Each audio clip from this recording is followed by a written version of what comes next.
முக்கிய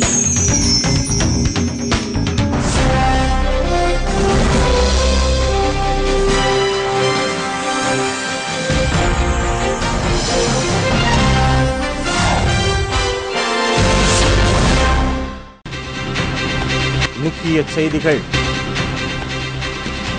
பிரணாப் முகர்ஜி அலுவலகத்தில் உளவு பார்க்கப்பட்ட விவகாரம், முக்கிய அதிகாரியிடம் சிபிஐ விசாரணை.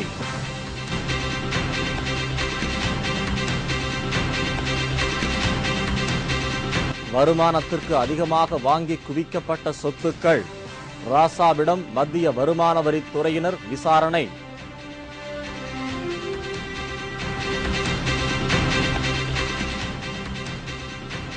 சத்யசாய் பாபாவின் ஆசிரமத்திலிருந்து வேன் மூலம் பணம் கடத்தப்பட்ட விவகாரம், நேரில் ஆஜராகி விளக்கம் கொடுக்க ஓட்டுநர்களுக்கு நோட்டீஸ்.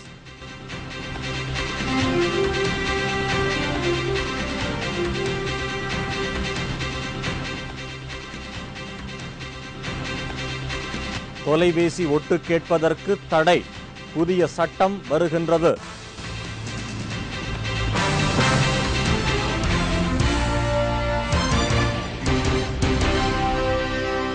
வணக்கம். வணக்கம்.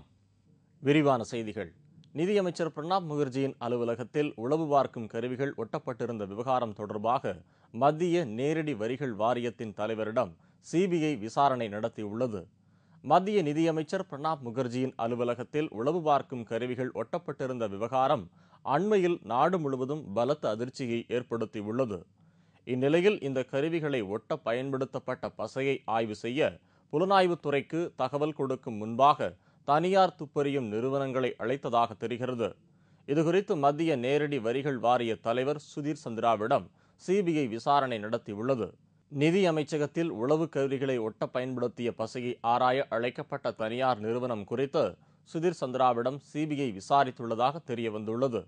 எனினும் இந்த தகவலை மறுத்துள்ள சுதீர் சந்திரா, தனியார் துப்பறியும் நிறுவனங்கள் அமர்த்தப்பட்ட விவகாரத்தில் தமக்கு தொடர்பு இல்லை என்று குறிப்பிட்டுள்ளார். டெல்லி திகார் சிறையில் அடைக்கப்பட்டுள்ள ராசாவின் சொத்து விவரங்கள் குறித்து அவரிடம் விசாரணை நடத்த மத்திய வருவாய்த்துறை முடிவு செய்துள்ளது. ஸ்பெக்ட்ரம் ஒதுக்கீட்டில் குற்றம் சாட்டப்பட்டுள்ள ராசா தற்போது டெல்லி திகார் சிறையில் அடைக்கப்பட்டுள்ளார். ராசாவின் வீடுகள், அவரது சகோதரன் வீடுகளில் சோதனை செய்த சிபிஐ புதிதாக வாங்கப்பட்ட சொத்துக்களின் ஆவணங்களை கைப்பற்றியது. இந்த ஆவணங்கள் மத்திய வருமான வரித்துறையிடம் ஒப்படைக்கப்பட்டு மத்திய புலனாய்வுத்துறை அதிகாரிகள் விசாரித்து வருகின்றனர். இந்த விசாரணையில் ராசா மற்றும் அவரது உறவினர்கள் வருமானத்திற்கு அதிகமாக சொத்துக்களை வாங்கி குவித்திருப்பது தெரியவந்தது. இதைத் தொடர்ந்து 2 தினங்களுக்கு முன்பாக ராசா மனைவி மற்றும் அவரது சகோதரரை மத்திய வருமான வரித்துறை அதிகாரிகள் விசாரணை நடத்தினர். இந்த விசாரணையின் போது ராசாவின் மனைவி மற்றும் சகோதரர் அளித்த தகவல்களை வாக்குமூலமாக பதிவு செய்த வருமான வரித்துறை அதிகாரிகள் அதை சென்னையில் உள்ள அலுவலகத்திற்கு அனுப்பி வைத்துள்ளனர். அடுத்த கட்ட நடவடிக்கையாக திகார் சிறையில் அடைக்கப்பட்டுள்ள ராசாவிடம் இந்த சொத்துக்களின் விவரம் குறித்து விசாரிக்க வருமான வரித்துறை அதிகாரிகள் முடிவு செய்துள்ளனர். சிபிஐ தனது விசாரணையை தீவிரப்படுத்தி வரும் நிலையில் மத்திய வருமான வரித்துறையும் விசாரணையில் ஈடுபட்டுள்ளதால் இந்த விவகாரத்தில் பரபரப்பு ஏற்பட்டுள்ளது. புட்டபர்த்தி சத்யசாய் பாபா ஆசிரமத்திலிருந்து வேன் மூலம் 35 லட்சம் ரூபாய் கடத்தப்பட்ட விவகாரத்தில் சம்பந்தப்பட்ட ஓட்டுநர்களுக்கு வருமான வரித்துறை நோட்டீஸ் அனுப்பியுள்ளது. அண்மையில் மறைந்த பகவான் சத்யசாய் பாபாவின் அறையிலிருந்து கோடிக்கணக்கான ரூபாய் மற்றும் தங்க, வெள்ளி நகைகள் கைப்பற்றப்பட்டது.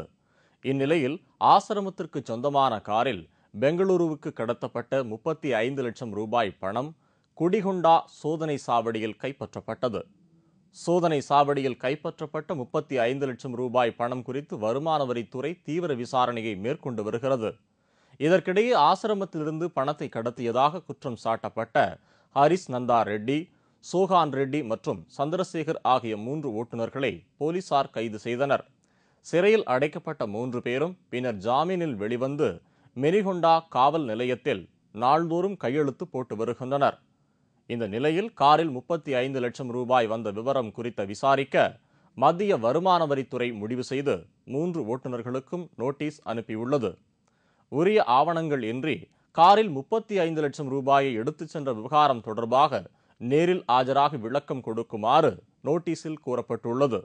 இதையடுத்து 3 ஓட்டுநர்களும் வருமான வரித்துறை அலுவலகத்தில் இன்று நேரில் ஆஜராகி விளக்கமளிக்க கூடும் என்று எதிர்பார்க்கப்படுகிறது.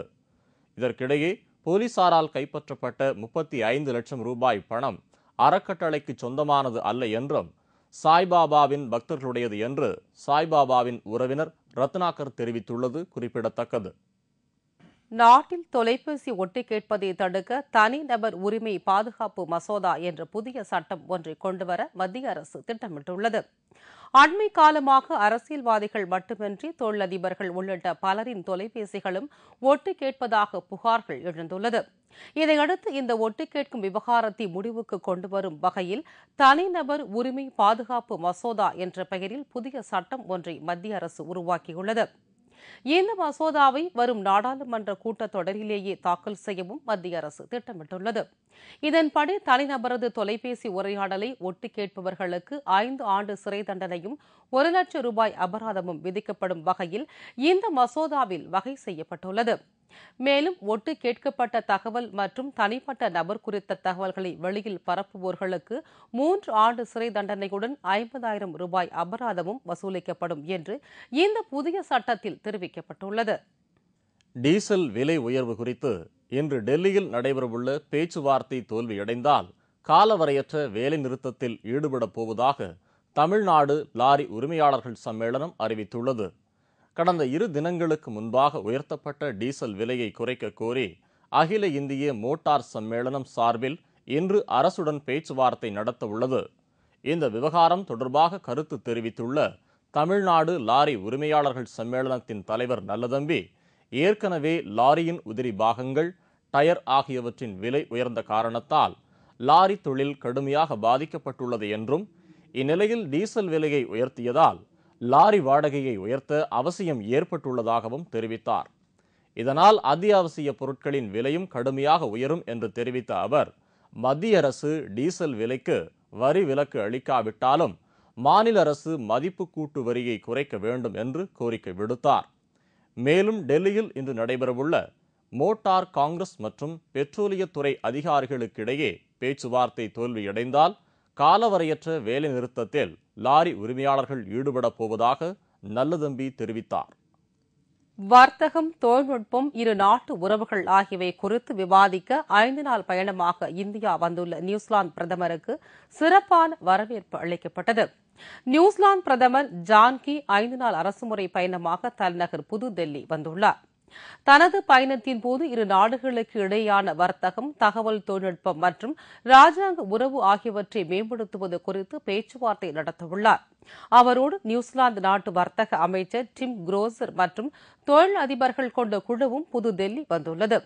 இதில் வர்த்தகத்திற்கான உடன்பாடுகள் குறித்து பிரதமர் மன்மோகன் சிங் மற்றும் இந்திய அதிகாரிகளுடன் டிம் குரோசர் பேச்சுவார்த்தை நடத்தவுள்ளார். இதற்கிடையே குடியரசுத் தலைவர் பிரதீபா பாட்டீலை நியூசிலாந்து பிரதமர் சந்தித்த பின் நடக்கவுள்ள வர்த்தக கூட்டத்திலும் கலந்து கொள்கிறார். முன்னதாக டெல்லி வந்த அவருக்கு சிறப்பான வரவேற்பு அளிக்கப்பட்டது.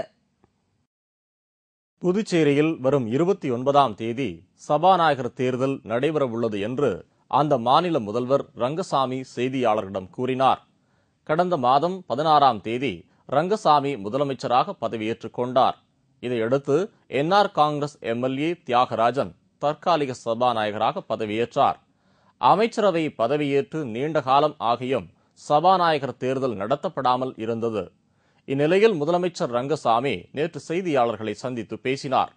புதுவை சட்டமன்ற சபாநாயகர் தேர்தல் வரும் 29ஆம் தேதி காலை 9:30 மணிக்கு நடைபெறும் என்றும், நமது சபாநாயகர் தேர்தல் வருகிற 29 ஜூன் 29/6/2011 புதன்கிழமை காலை 9:30 மணிக்கு 9:30 மணிக்கு நடைபெறும். தேர்தலுக்கான வேட்பு மனுவை வரும் 28ஆம் தேதி பிற்பகல் 12 மணி வரை தாக்கல் செய்யலாம் என்றும் கூறினார். முன்னதாக முதல்வர் ரங்கசாமி ஆளுநர் இக்பால் சிங்கை சந்தித்து பேசினார். அதன் பின்னரே சபாநாயகர் தேர்தல் தேதியை அவர் அறிவித்தார். டீசல் மற்றும் சமையல் கேஸ் விலையை உயர்த்தியதன் மூலம் எண்ணெய் மாஃபியா கும்பலுக்கு அரசு உதவி செய்கிறது என்று பாஜக குற்றம் சாட்டியுள்ளது. டீசல் விலை லிட்டருக்கு 3 ரூபாயும் சமையல் கேஸ் சிலிண்டர் விலை 50 ரூபாயும் உயர்த்தப்பட்டதை கண்டித்து நாடு முழுவதும் எதிர்க்கட்சிகள் ஆர்ப்பாட்டத்தில் ஈடுபட்டு வருகின்றனர். உத்தரப்பிரதேச மாநிலம் மொராதாபாத்தில் மத்திய அரசுக்கு எதிர்ப்பு தெரிவித்து எருமை மாடுகளோடு பாஜகவினர் ஏர்வுழும் போராட்டத்தில் ஈடுபட்டனர்.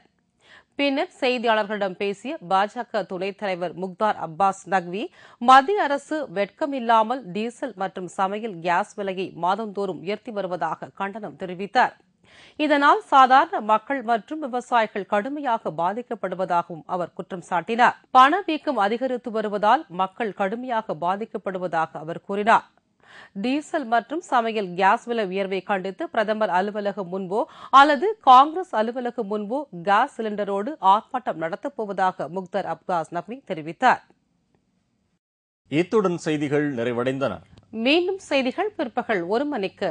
உங்கள் பிரச்சனைகளுக்கு உடனடி தீர்வு காண 30134600 என்ற கேப்டன் டிவியின் தொலைபேசி எண்ணை தொடர்பு கொள்ளுங்கள். வணக்கம். வணக்கம்.